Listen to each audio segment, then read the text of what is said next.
Hello, Pulp Hounds. So, the new-ish, this passed me by, the new release of Virgin Witch. It came up as a suggestion on Amazon, and I had to have it. And there's a very good reason why I'm going to be opening it on a book collecting channel. You'll see exactly why. So Virgin Witch came out in 72. Well, I think it came out in 72. It's listed as 72 on all the things, but when you actually watch the film, it's the date, or the copyright date's 1971. So I wonder if it was copyrighted in 71, but actually came out in 72. And on Amazon, it's not got very good reviews. It's not. A lot of people are kind of sat there going, it's not a horror film. And to be honest, let's have a look at what came out in 72 for British horror cinema. It's got some pretty stiff competition. There's The Asphyx, which I do like. Asylum. What else? I'm just scrolling through because I do keep forgetting. Deathline. Deathline came out in 72. Doomwatch. Of course, Dracula AD 1972, which I do love. Fear in the Night. Pete Walker's Flesh and Blood show. And I'm sure if you look at different horror movies from different countries from 72, it will have had some pretty stiff competition. Oh, The Other Side of the Underneath. That came out in 72. Mark Morris, it's still waiting for you to finish, mate. It's still here. It's not going anywhere. It's like you've got to finish your sprouts before you can have your pudding. Now, I don't think Virgin Witch is a horror film. It belongs to a weird milieu of 60s and 70s films that don't have a title. They're kind of like a collective title. They're kind of lumped in with horror movies, but Virgin Witch isn't a horror movie. I kind of see them as, you know, in the States they have drive-in movies, and you know it's going to be sleazy, fun, kind of not like a well-crafted horror movie, not a well-crafted thriller, not really a giallo, not anything, but just there to entertain you. And it's kind of like that, but because we didn't really have many drive-ins in this country in the 70s, I kind of see them as like an alternate to drive-in movies. They're flea pit movies because they were shown in sleazy little cinemas up and down the country. Now, as much as I love The Virgin Witch, I don't love it for the reasons that a lot of people probably think I do love it for. I get a little bit bored of the boobs and bums, and my brain wanders like tremendously during certain scenes. The bit where they're looking at magazines on the spinner, my brain just kind of goes, right, first off, there's Double Diamond behind them. My granddad used to drink Double Diamond. And then, like, magazines on the spinner, do you think there's a paperback spinner inside with loads of lovely minty fresh New English Library books from 1972? Oh, no, that's what I want to see. And even when they arrive at the house, it's the housekeeper that attracts my attention, because she looks like a woman that knows how to make a proper steak and kidney pudding. Oh yes, she'd be the one that I'd charm, totally. And imagine all the desserts that she could make, all stodgy, like school dinner, British desserts. Yes, please, madam. I'd be making a beeline for her and trying to charm her socks off. Definitely. I mean, one of the main things that's remembered about Virgin Witch, well, two of the main things are Vicky and Anne Michelle.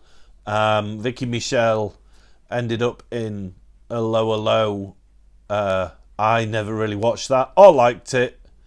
I found it really poor. It was like duty free. Apologies if you like those shows, but as a youngster, I was more about like The Young Ones and things like that. That was comedy that my parents watched that I really wasn't interested in. So, anyway, back to the box set.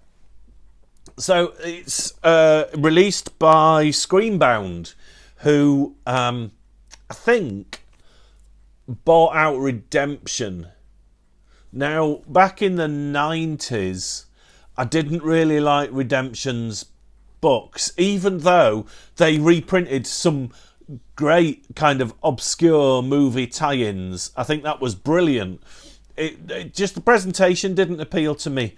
The new photo covers, which is weird because I love New English Library photo covers, so you'd think I'd like 90s photo covers, and they did them as illustrated editions, which just means you got some more photos from that photo session in the middle, which just didn't appeal to me. But I must admit, I bought like so many of their videos. They released all these kind of obscure Euro horror and sleaze films that were pretty much impossible to find elsewhere. So what Screenbound have been able to do is they've obviously got the rights to The Virgin Witch. Let's crack it open because I'm intrigued to. I need to find out about the thing that's making me excited. Let's get rid of that. So it's a nice sturdy box that I can't get the stuff out of.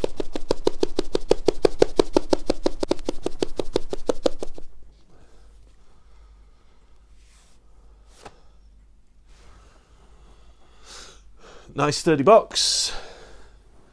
Blu-ray. And this is the thing that I was most excited about. The novelisation. A reprint of the novelisation. Now, Redemption did reprint the novelisation in the 90s, which I haven't got.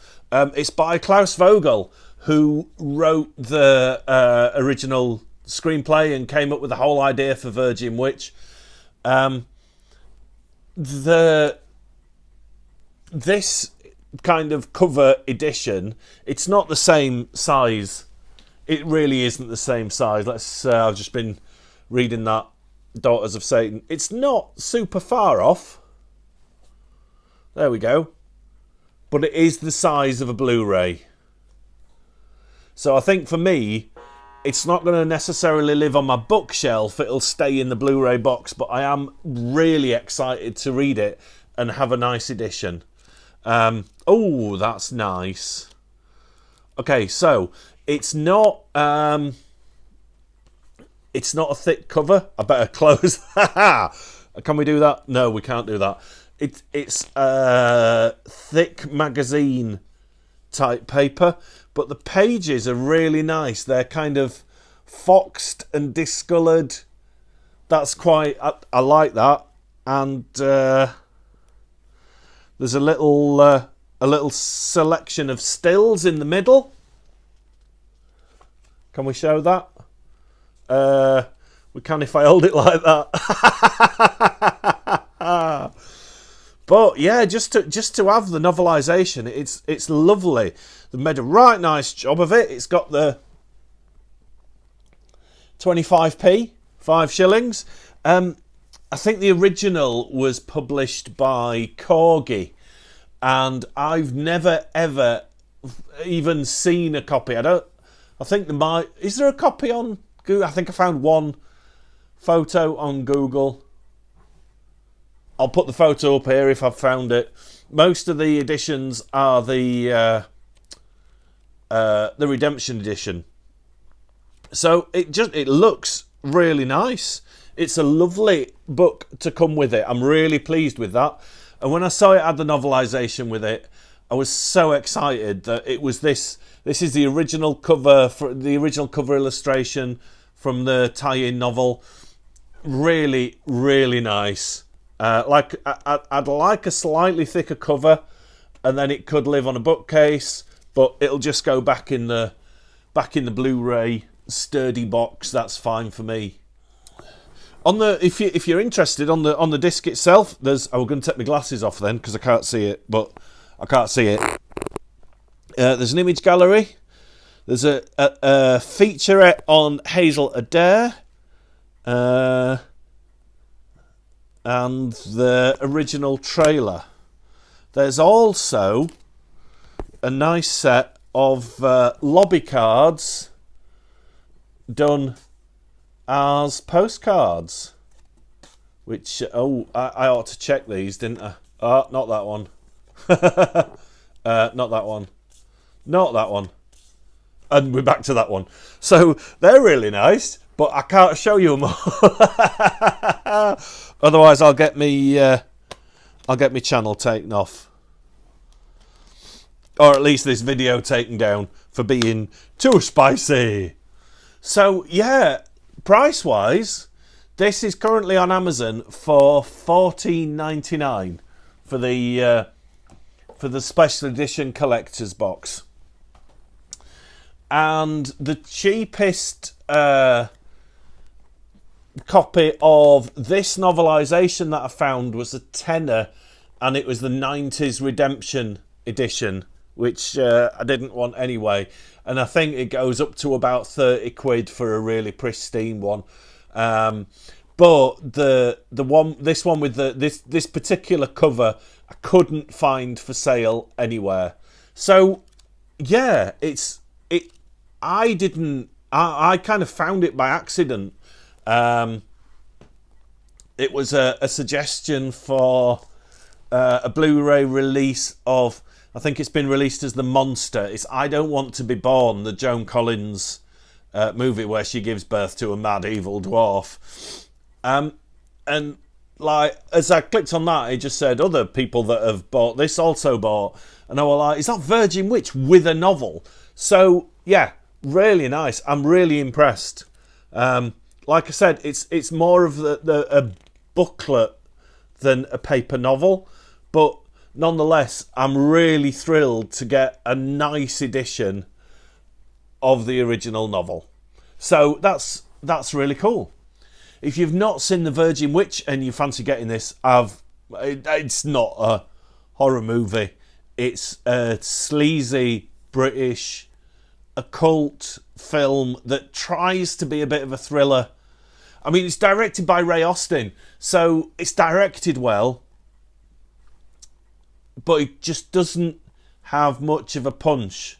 But as just kind of sleazy occult fun, then it's great. And the milkman's like a Tesco value Robin Asquith as well. If that is a sales pitch that's going to make you want to buy it, I don't get any money for this. It's not sponsored, alright. I had to pay for mine. But yeah, if the idea of a kind of, it's like someone that can't draw has tried to draw Robin Asquith and then turned that drawing into human form, then that's also in the film. And there's a housekeeper that looks like she could make a steak and kidney pudding. So I'll leave it there. This isn't like a long, like, detailed book video. I just, like, it passed me by, the release passed me by, and I was so excited to finally get the novelisation of Virgin Witch. As long-time viewers of my channel will know, I've got the soundtrack LP, I've got, like, bits and bobs, but the novel, a nice copy of the novel's always eluded me. And I've got one now, and I'm really chuffed. So thank you for watching, guys, and I will see you lovely pulp hounds in the next video.